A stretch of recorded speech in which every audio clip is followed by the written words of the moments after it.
말씀을 시작하기 전에 먼저 여러분께 질문 한 가지 드릴까 합니다.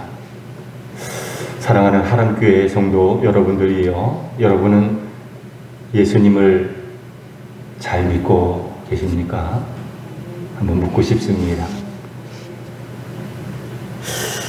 나는 예수님을 잘 믿고 있다, 그렇게 생각하는 분도 계실 것이고, 선뜻 그렇다라고 대답하지 못할 분들도 계시리라 생각이 됩니다.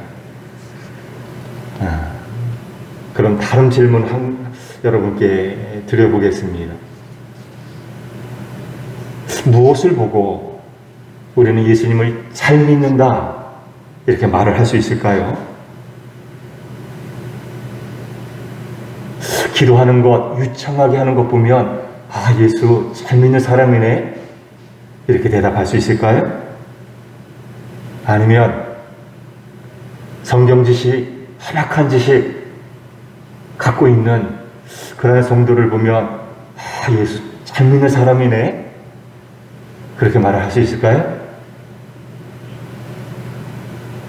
아니면 지금 맡고 있는 직분, 교회 안에서의 직책, 그 직분이 무엇인지를 보면 저 사람 예수 잘 믿는 사람이네 이렇게 말할 수 있을까요? 헌금하는 것 보면, 헌금을 많이 내는 것 보면 예수 정말 잘 믿는 사람이네 이렇게 말을 할 수 있을까요?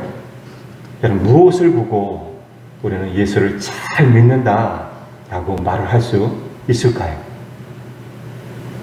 물론 제가 앞에서 언급한 것들, 그것을 가지고 예수 잘 믿는다 그렇게 생각하실 분들도 물론 계실 것이지만 저는 그렇게 보지 않습니다.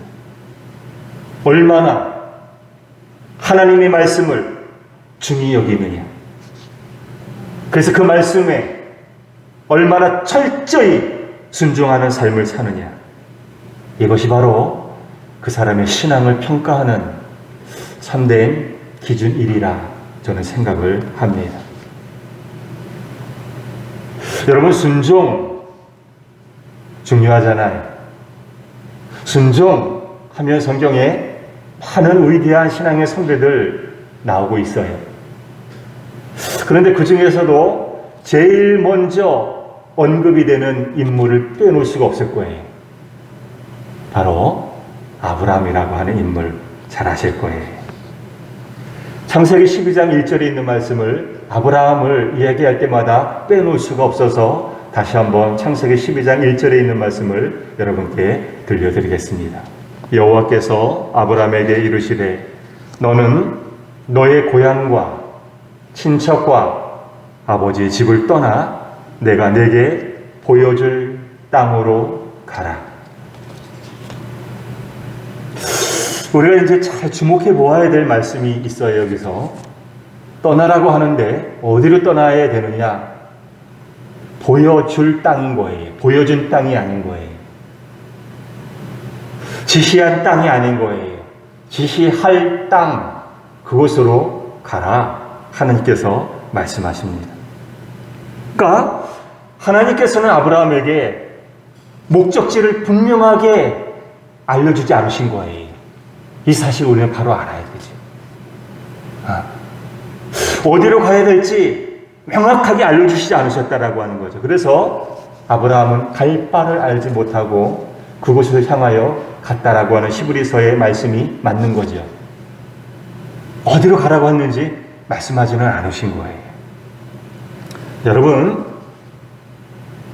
세상은 무엇인가를 하려고 할 때 이 사전 조사, 사전 답사 같은 거 철저히 해야 되잖아요. 그런 사람을 가리켜서 똑똑한 사람 그렇게 얘기하잖아요. 미리 알아볼 거 다 알아보는 거예요. 다 따져보는 거예요. 분명히 하고 출발을 해야 되는 거죠. 그래야 손해를 보지 않을 수가 있는 것이잖아요. 만일에 목적지가 어딘지 몰라요.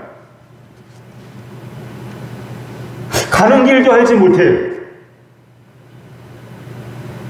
지도나 나침판 같은 것도 갖고 있질 않아요. 그럼에도 불구하고 떠나려고 하는 사람이 있다라고 한다면 그 사람은 어딘가 제대로 된 사람이 아니다. 세상에서는 그렇게 얘기를 해요. 참 한심하게 짝이 없는 정신 나간 사람이다. 그렇게 보지 않겠습니까? 그런데 신앙세계에서도 그럴까요? 여러분, 우리가 신앙세계와 이 세상, 이 세계와는 다르다라고 하는 것을 우리는 분명히 깨달을 줄 알아야 되는 거예요. 똑같은 가치관을 가지고 살면 안 된다라고 하는 거예요. 신앙의 세계에서는 불확실한 것에 대해서 어떻게 반응하느냐, 이게 중요한 거예요. 여러분, 아브라함을 부르신 분이 누구였습니까? 하나님이 그를 부르셨고 하나님께서 아브라함에게 가라고 말씀하신 거잖아요. 그러니까 아브라함은 하나님을 제대로 믿은 거예요? 제대로 믿지 못한 거예요? 제대로 믿은 거예요. 제대로. 하나님을 믿고 하나님의 말씀에 순종해서 갈 바를 알지 못하고 믿음으로 순종한 것을 보면 누가 뭐라고 해도 세상에서는 뭐 손가락질 할지 몰라도, 그러나 신앙세계에서는, 성경에서는 그런 아브라함을 높이 사고 있거든요. 인정하고 있거든요. 여러분, 세계 3대 종교 하면 아시다시피 이슬람교, 유대교, 기독교, 이 세 종교를 들 수가 있습니다. 그런데 이 세 종교 공히 믿음의 조상으로 칭송을 하는 이가 있어요. 그의 후예라고 하는 것 자부심을 가져요, 다들. 아브라함이잖아요. 그런 대단한 인물이 바로 아브라함인 거예요. 만일에 아브라함이 하나님의 말씀이 비현실적이라고 해서 듣지 않았다라고 한다면 어떻게 되었을까요? 그는 단지 고향 땅을 떠나지 않았으니까 고향 땅에서 아버지가 행하던 일, 우상 만들어서 파는 일, 짭짤한 재미를 얻으면서 좀 풍족하게 살 수 있었을지는 모르겠지만, 그러나 그것으로 끝난 거예요. 오늘날과 같은 영광은 누리지 못했을 것입니다. 결코 믿음의 조상이라고 하는 그런 칭호를 받지 못했을 거예요. 이런 측면에서 보았을 때 믿음이라고 하는 것은 곧 순종의 싸움이다 라고 하는 이 말이 결코 틀리지 않다라고 하는 것을 우리는 알게 됩니다. 지금 그가 어떤 직분을 갖고 있든지 간에, 신앙의 횟수가 어느 정도이든지 간에, 제 아무리 놀라울 만큼 많은 성경적인 지식을 갖고 있든지 간에 순종하지 아니하는 그리스도인은 제대로 된 그리스도인, 바른 그리스도인, 성숙한 그리스도인이라고 결코 말을 할 수가 없습니다. 이와 더불어서 우리가 한 가지 더 살펴보아야 할 것이 있어요. 우리가 정말 우리가 그리스도인이라고 한다면, 제대로 된 그리스도인이 되기를 원한다라고 한다면, 그리고 하나님으로부터 인정을 받아야 되잖아. 사람의 인정까지 거 아무것도 아니잖아. 하나님으로부터 인정을 받는 그러한 그리스도인이 되기 위해서는 반드시 조심해야 될 게 있어요. 경계해야 될 것이 있습니다. 무엇이냐면 외식하는 것, 외식주의. 다른 말로 하면 형식주의, 이런 것. 겉만 보기 좋게 꾸미려고 하는 것, 여기에서부터 탈피하지 않으면 우리는 결코 제대로 된 그리스도인, 하나님으로부터 인정을 받는 그런 그리스도인은 될 수가 없다라고 하는 이 사실을 여러분 꼭 기억하시기 바랍니다. 왜 그럴까요? 하나님께서는 겉을 보시는 분이 아니라 우리 속을 보시는 분이시기 때문입니다. 여러분, 그 말씀 잘 알고 계시지요? 유명한 말씀, 다윗을 향하여서 하신 말씀 잘 아실 거예요. 여호와께서 사무엘에게 이르시되 그의 용모와 키를 보지 말라. 내가 이미 그를 버려놓으라. 내가 보는 것은 사람과 같지 아니하니 사람은 외모를 보거니와 나 여호와는 중심을 보느니라 하시니라. 사무엘상 16장 7절에 있는 말씀을 제가 봉독해 드렸습니다. 이 말씀을 기억한다라고 한다면 나 여호와는 사람과 같지 아니하고 사람은 외모를 보지만 나는 마음의 중심을 보느니라. 이 말씀을 우리가 기억한다라고 한다면 속은 형편없는 상태에 있는데 겉모양만 치중하려고 한다라고 한다면 어떤 사람일까요? 분명한 답이 나오게 됩니다. 여러분, 아담과 하와가 선악을 알게 하는 나무의 실과를 따먹는 장면이 창세기에 나오잖아요. 창세기 3장 6절에 선악과에 대해서 이렇게 말씀하고 있는 것이 나오죠. 여자가 그 나무를 본즉 먹음직도 하고 보암직도 하고 지혜롭게 할 만큼 탐스럽기도 한 나무인지라. 여자가 그 열매를 따먹고 자기와 함께 있는 남편에게도 주매 그도 먹은지라. 그러니까 선악과는 겉으로 볼 때 참 그럴듯해 보였어요. 탐스러울 정도로 보였다라고 하는 거예요. 아주 그럴듯해 화려하게 보이는 그런 열매였던 것 같아요. 이 말씀을 보면. 그런데 속은 아니었다라고 하는. 속은 무엇이 들어있었습니까? 죽음이 들어있었던 거예요. 하나님께서는 분명히 창세기 2장 17절을 통하여서 선악을 알게 하는 나무의 열매는 먹지 말라. 네가 먹는 날에는 반드시 죽으리라 말씀하셨거든요. 하지만 아담과 하와는 속을 보려고 하질 않았어요. 그냥 눈에 볼 때 겉에 현혹되어 버리고 말았습니다. 먹음직도 하고 보암직도 하고 참 그럴듯하게 지혜롭게 할 만큼 탐스럽게 보이는 그러한 겉 모양, 여기에 그냥 넘어가 버리고 만 거예요.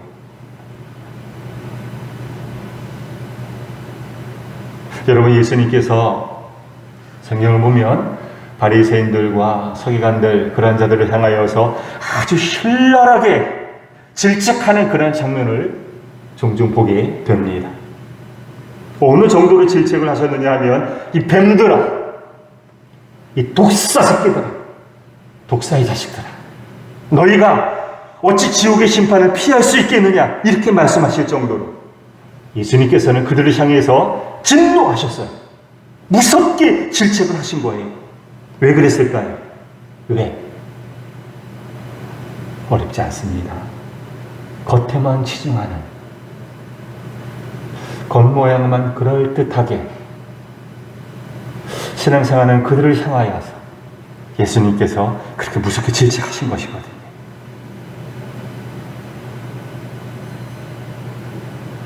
자, 오늘 본문을 한번 보십시다. 본문 21절을 한번 보시길 바랍니다. 21절을 보면 그러면 다른 사람을 가르치는 네가 네 자신은 가르치지 아니하느냐? 말씀이 나오고 있습니다. 네 자신이 무엇을 뜻하는 것일까요? 네 자신. 네가 네 자신은 하면서 예수님께서 책망하시거든요. 속사람을 뜻하는 것이지요. 그러니까 다른 사람을 열심히 가르치고 있을지는 모르지만 정작 가르치는 너의 속사람, 그것은 전혀 가꾸지 않고 있다라고 하는 거예요.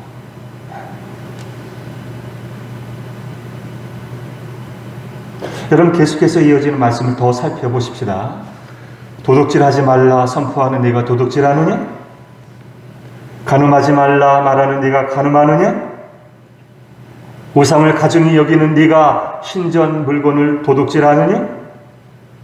율법을 자랑하는 네가 율법을 범함으로 하나님을 욕되게 하느냐? 무슨 말인가요? 한마디로 겉과 속이 일치된 삶을 산다는 말입니까? 아니잖아요. 겉과 속이 다른 삶, 너무나 다른 삶을 살고 있다라고 하는 거예요. 여러분, 그 영화 보신 분 계실 거예요. 친절한 금자씨라고 하는 영화, 예전에 이영애 씨 주연으로 이렇게 나온 거 있었잖아요. 거기에 유명한 데서 나오는 거 아시지요? 이 주인공이 13년 동안 감옥에 있다가 출소를 하게 되었어요. 출소를 하게 되는 날 교회에서 찬양대가 쫙 가서 출소하는 그 금자씨 막 축하해주고 노래 부르면서요, 전도사님이요 두 부주면서 축하한다고. 그런데 그런 그들을 향하여서 금자씨가 한 말이 무엇입니까? 너나 잘하세요.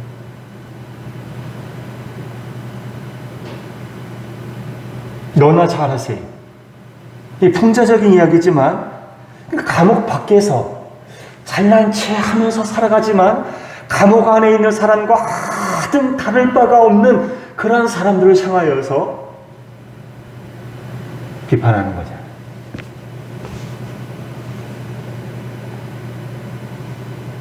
여러분, 지금도 감옥 속에 같이 들어가서 감옥에서 생활하는 분들 많이 계시죠. 그들과 우리는 다른 사람입니까? 우리는 어쩌다가 저런 죄를 짓고 한심한 인생들이야. 자신 있게 손가락질 할 사람이 있으십니까? 아니잖아요.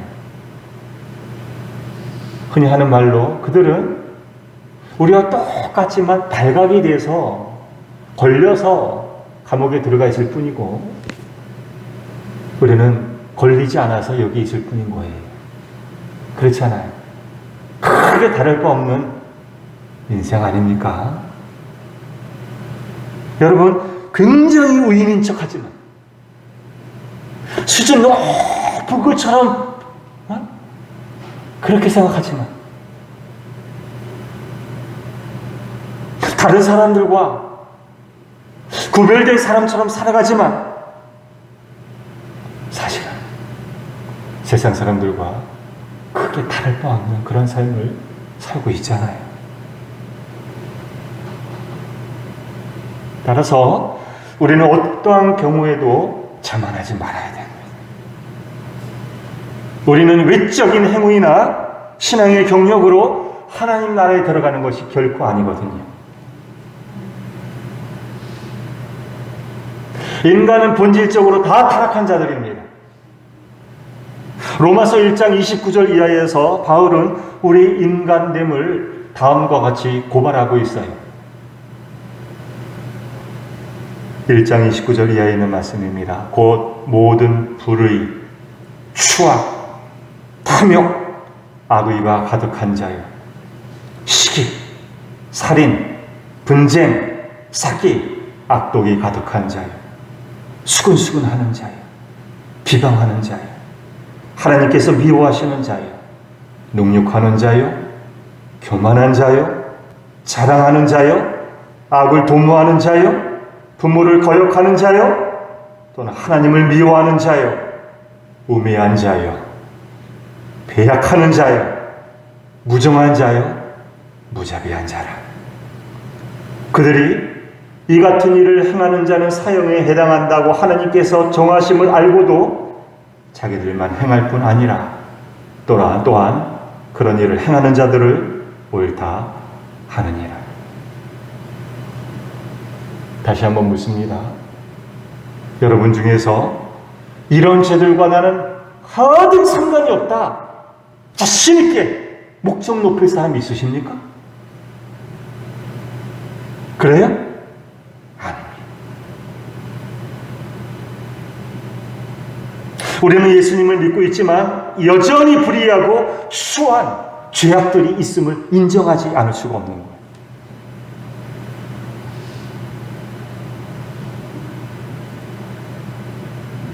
오늘 본문 가운데 25절에 있는 말씀을 보겠습니다.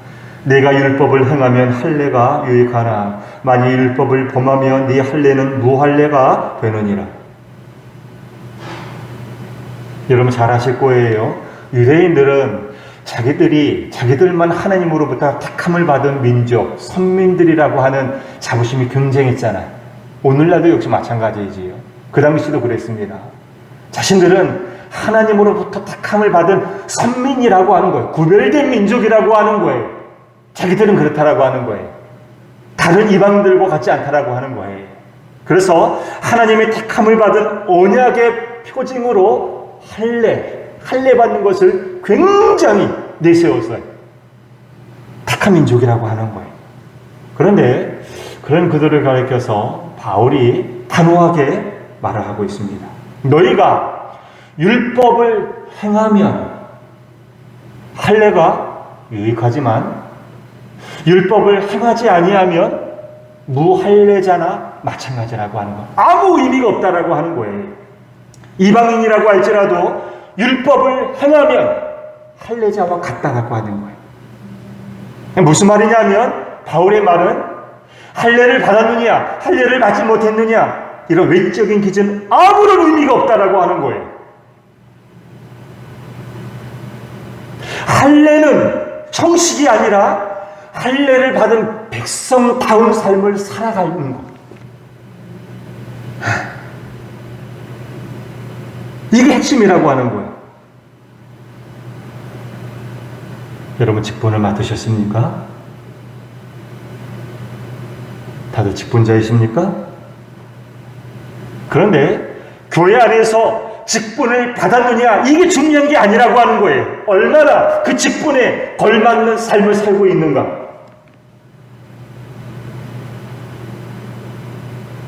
그렇지 아니하면 오히려 그 사람은 아무리 중직자라 할지라도 교회의 하나됨을 해치고 하나님의 영광을 가리우는 죄를 짓게 되는 것.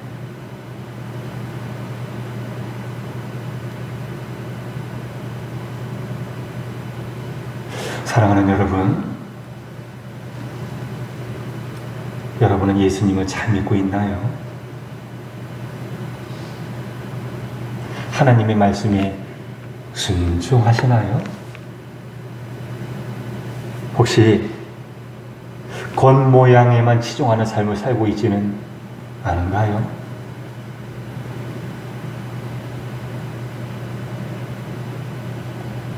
사람들이 보지 않는 곳에서 여러분 어떻게 살아가십니까?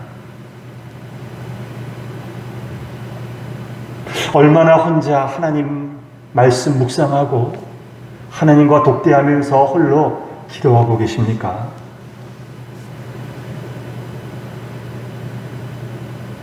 여러분은 정말 부끄러움이 없으십니까?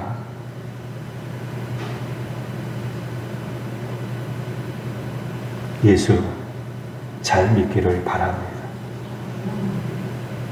그것만이 진정 남는 거예요. 그것만이 마지막 날 우리를 살리는 거예요. 예수 잘 믿고 바르게 끝까지 신앙생활 잘 하실 수 있기를 주님의 이름으로 간절히 축원합니다. 아멘. 기도합니다. 하나님